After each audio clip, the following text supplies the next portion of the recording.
I wonder who thought that putting a shallow groove in a kitchen table was a good idea. This little decorative detail has been collecting breakfast crumbs, cereal, you name it, for years, and I want to do something about it. So what I'm going to do is I'm going to turn this design flaw into a design feature.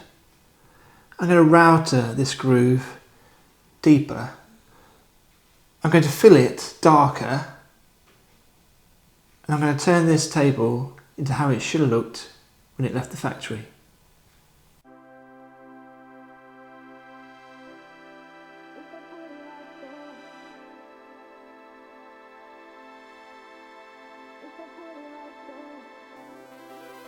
So here I am setting up my collapsible table. They're really handy, they are. And I thought I'd start on the leaves just because if anything went wrong it would be less obvious. I'm just checking what I need to do and just scrape out the grooves a bit, get all the gunk out of it. Pretty horrible. And I just wanted to try and mark the little indentations so I could get those filled at the same time.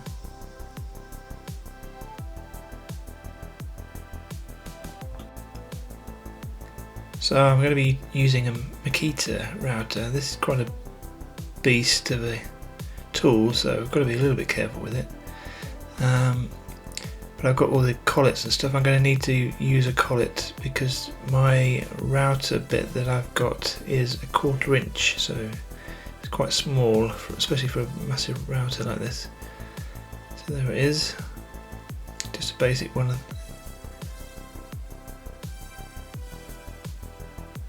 Just fits in quite easily and push in and tighten it up. I made sure it was really tight because I didn't want it to come loose, because obviously these things are notoriously dangerous. Now I've got to fit the guide.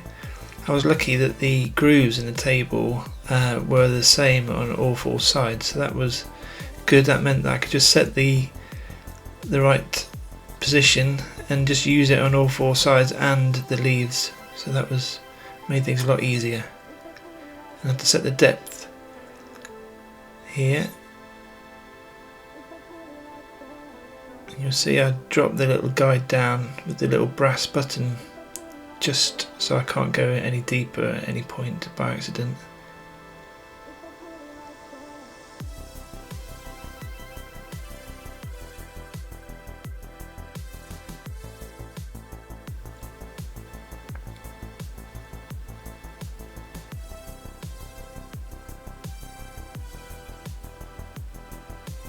This was the nerve-wracking bit the first time.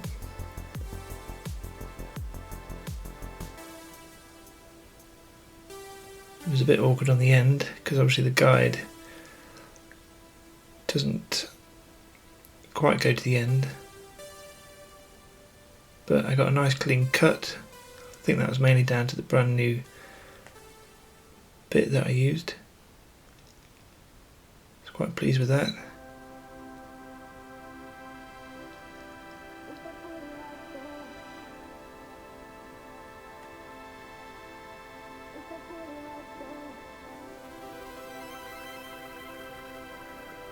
Made sure the router wasn't too fast to speed because I don't think it needed. This wood is quite soft, so I just did it slow.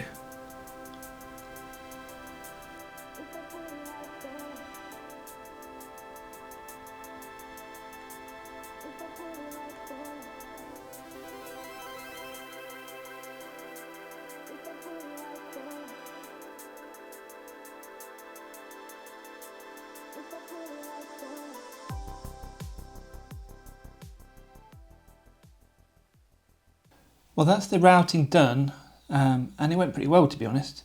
The only problem I had was a slight overrun on the short edge, but I don't think it's too bad. No one will notice. Good job. I did a test run on the little extra leaf for the table, so no one will see that, I don't think. So next plan now is to fill in the gaps and the little holes that I went through and marked, just to give them a bit of, well, whilst I'm filling I might as well do that. I'm using this Ronseal wood filler. I went for the darkest colour I could get, and I need, ideally you should have like an old tile or something to mix it on, but I'm going to use this lid from a plastic tub. So I'm going to get on with that. The next job is to get the filler on and let it set, then I can do the sanding and then we can do the finishing. So let's get on.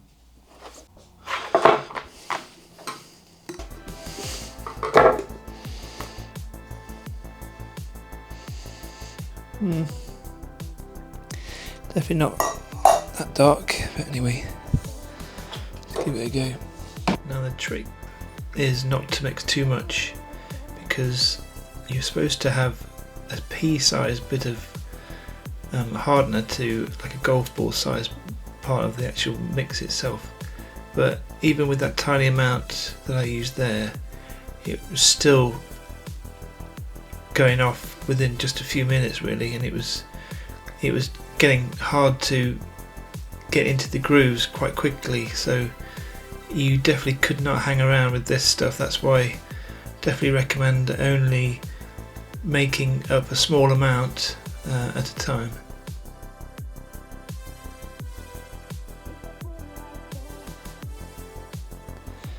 Goodness me, they didn't lie when they said it went off quick. I filled it as best I can.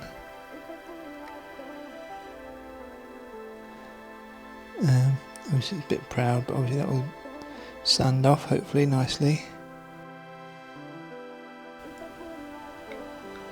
I used my orbital sander on this bit. I started with an 80 grit, a bit of sandpaper, and it seemed to do well, got all the excess off quite quickly.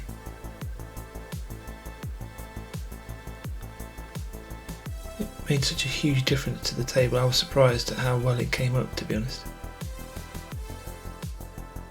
I went over at the end with a 200 grit bit of sandpaper, and that really made it a lovely smooth surface, and it really brought up the filler that I'd just put in.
Now I've done all the sanding, and I think I've got to the finish that I'm going to keep.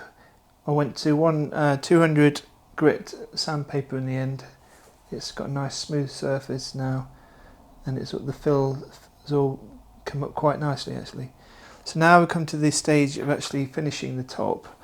Now I've chosen the Rubio Monocoat Oil Plus 2C, which is a 2-part finish, and I must admit the instructions are non-existent on how to mix this, so all I can really find online is to mix it 3-to-1.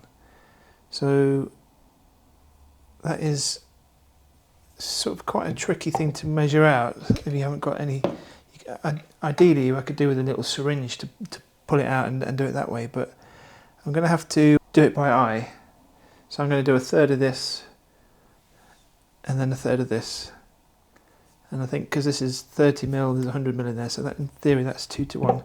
I don't really want to use a whole lot because I don't think I'm going to need it, and I've got the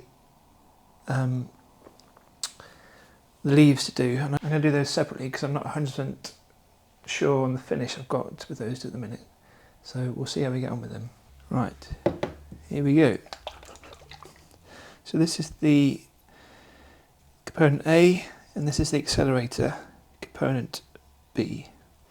Right, so I'm going to have to do it by eye, like I say, for the first bit. So let's do that, break the seal. I think this has got a pretty good time for application, so we don't need to rush too much.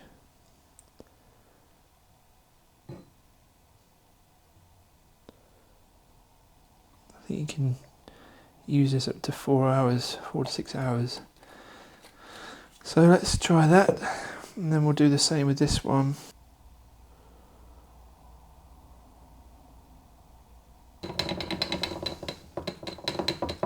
By all accounts, I think you need to just put on quite a light covering of it, and I've got a card just to try and even it out, and then I've got a foam brush which was also recommended. I've never used one before, but I think that will go in the bin afterwards. I don't think you'll be cleaning it out, but anyway, let's give it a go. Before I started, I've obviously wiped it down to get all the dust off, blown it down, wiped it, and then I think I can't get it any better than this. So there's no dust coming off, and I've wiped it with a cloth, and yeah. So let's give this a go.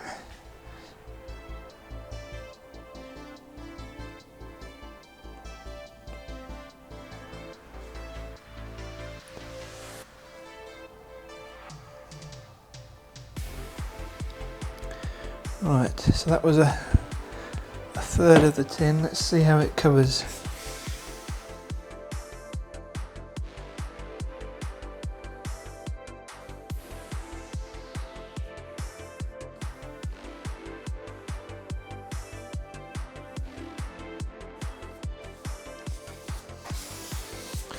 It's quite satisfying.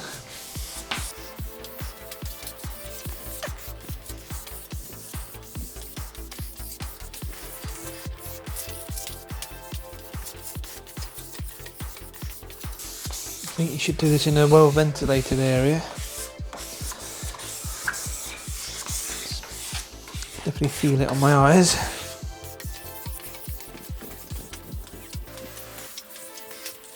Feels like that amount was just about enough. The first coat. Good, well that went on pretty well.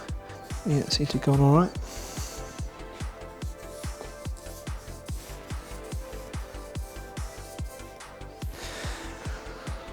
It's almost like a runny honey consistency.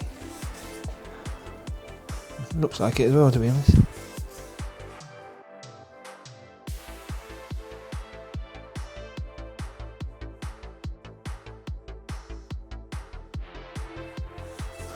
But yeah, I can't believe there's no better instructions, unless I've lost them.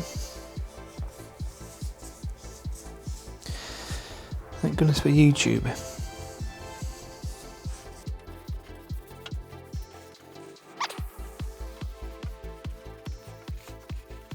Right, it seems to have covered it. Probably would have preferred a bit more on the sides, but if I'm going to do another coat, that doesn't really matter. So there you have it. Design flaw turned into a design feature. Would I have done anything different?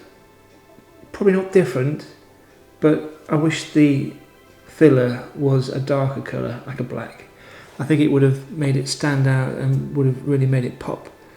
But having said that, I'm not disappointed with what I've got. It's really tidied up the whole table, and obviously being able to sand it all down back to fresh wood and finishing it, it has basically made the table brand new again. So I'm really pleased. So I hope that's giving you some ideas of what you could do with your furniture, and I look forward to the next one. Cheers.